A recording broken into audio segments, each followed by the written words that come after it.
Hello friends, welcome to mathematics world. Doctor Sonendra Gupta online maths class. Dear friends, जैसे कि आप जानते हैं कि मैं आपको इंजीनियरिंग मैथमेटिक्स 1 के दिसंबर 2023 के पेपर का सॉल्यूशन आपको बता रहा हूं, जिसमें अभी तक हम क्वेश्चन नंबर 1, 2, 3 और 4 सॉल्व कर चुके हैं।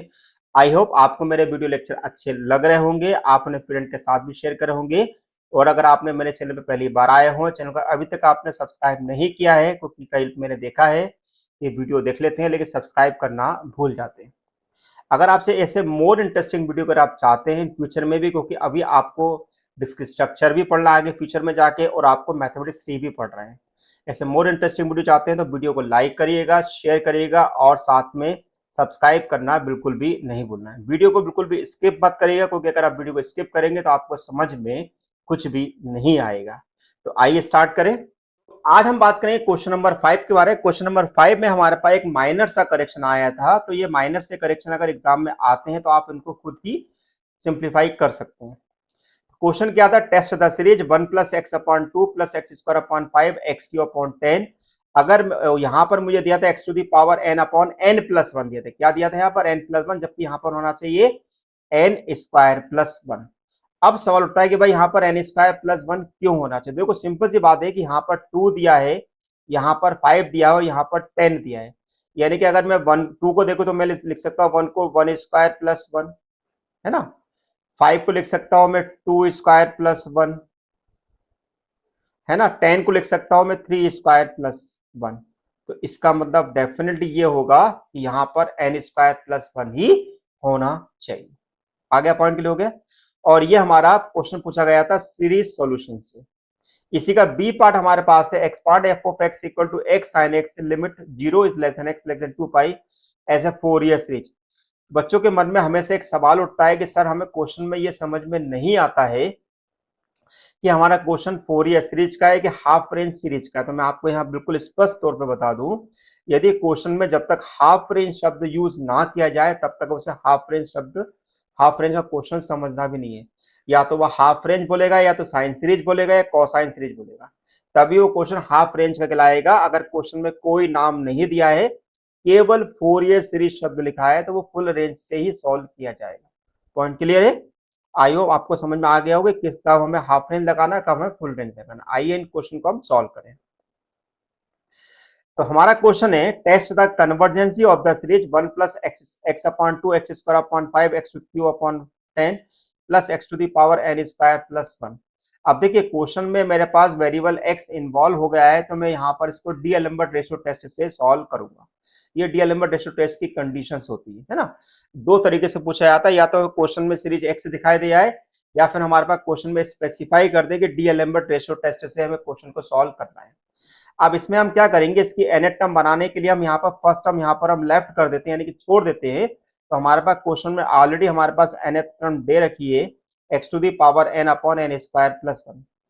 अब हमने यहाँ पर यूएन निकाला, अब इसका निकालेंगे यूएन प्लस वन। तो यूएन प्लस वन होगा x to the power n plus one upon n plus one का होल स्क्वायर प्लस वन। अब हम यहाँ पर निकालेंगे limit n tends to infinity u n upon u n plus one. तो x to the power n upon n square plus one हो गया, ये हमारा पलट जाएगा तो एन प्लस वन का होल स्क्वायर प्लस वन हो जाएगा। अब हम क्या करेंगे, न्यूमरेटर से हम डिनोमिनेटर न्यूमरेटर दोनों से n common n square common निकाल लेंगे। तो यहाँ से एन स्क्वायर कॉमन निकालेंगे तो ये मिलेगा 1 plus one upon n square, यहाँ से निकालेंगे तो 1 plus one upon n square plus one upon n square. इस x to the power n से ये वाला x to the power n cancel हो जाएगा, तो केवल एक्स बचेगा।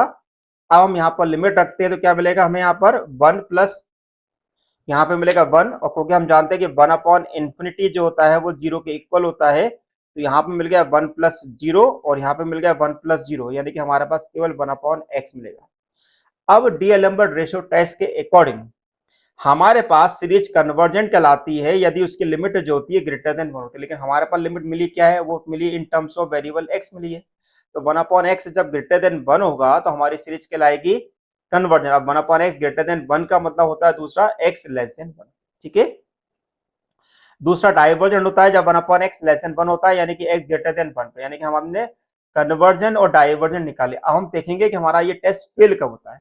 ये टेस्ट फेल तब होता है जब हमारे पास लिमिट जो होती है 1 के बराबर, यानी कि 1 अपॉन एक्स की वैल्यू यदि 1 होगी, यानी कि एक्स की वैल्यू 1 होगी, तो ऐसी कंडीशन में ये रेशियो टेस्ट फेल हो जाता है।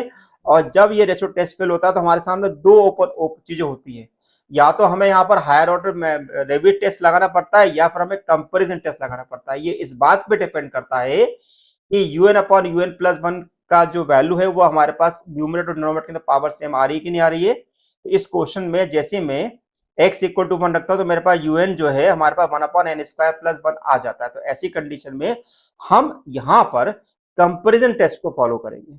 तो यूएन हमारे पास मिल गया 1 upon n square plus b n क्या होगा 1 अपॉन एन स्क्वायर। बीएन निकालने का मतलब होता है कि हमें केवल एन वाले टर्म को लेंगे, बाकी सबको हमें छोड़ देना है। अब यहाँ पर निकालेंगे limit n tends to infinity u n upon b n, यानी कि limit n tends to infinity 1 upon n square plus 1 upon n square.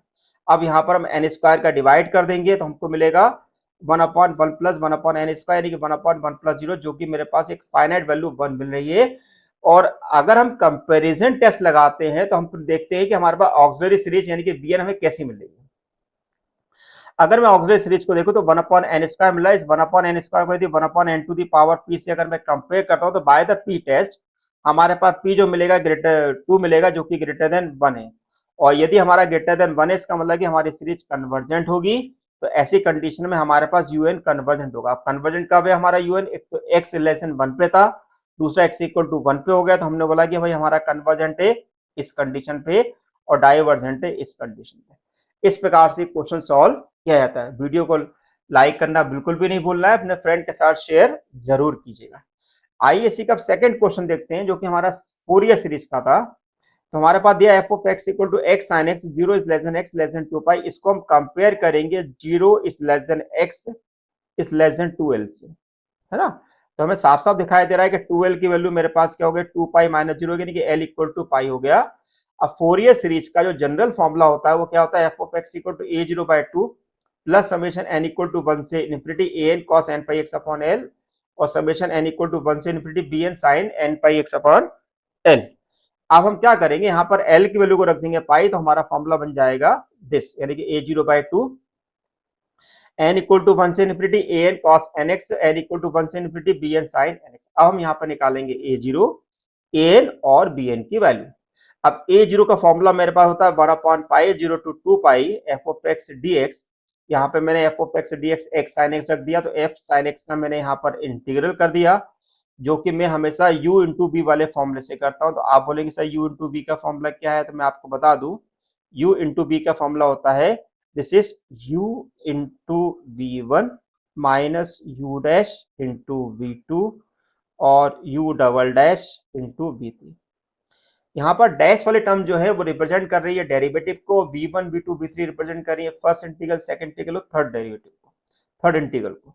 तो हमने यहाँ पर u ले लिया है x और v ले लिया है sin x। तो x into minus cos x minus 1 minus sin x, limit को हम रखेंगे तो हमें -2 के बराबर मिल जाएगा।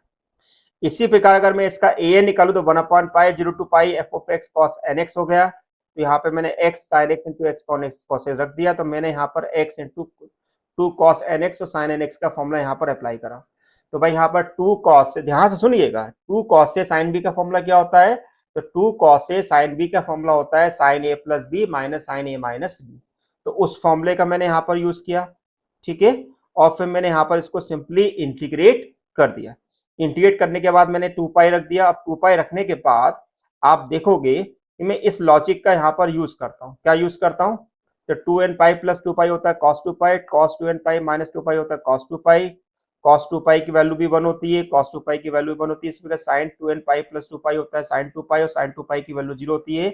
इसी प्रकार sin 2n पाई माइनस 2 पाई होता है sin 2 पाई की वैल्यू भी होती है 0। अब हमने इस लॉजिक को यहाँ पर अप्लाई करके इसको पूरा सिंप्लीफाई कर दिया और सिंप्लीफाई करने के बाद हम देख रहे हैं कि मेरे पास an की जो वैल्यू निकल के आ रही है वो 2 अपॉन एन स्क्वायर माइनस बना रही है। और हम ये साफ साफ देख सकते हैं कि ये रिजल्ट जो है n इक्वल टू 1 पर वैलिड नहीं है। क्योंकि हमें क्वेश्चन में a1 अलग से निकालना पड़ रहा है तो हमें b1 भी निकालना पड़ेगा। तो a1 हो गया 1 अपॉन 2 पाई जीरो 2 पाई x साइन 2x हो गया, ठीक है। अब ये n इक्वल टू 1 हमने कहा रखा है इक्वेशन नंबर 2 में। इक्वेशन नंबर 2 मेरे पास कहां पर है भाई?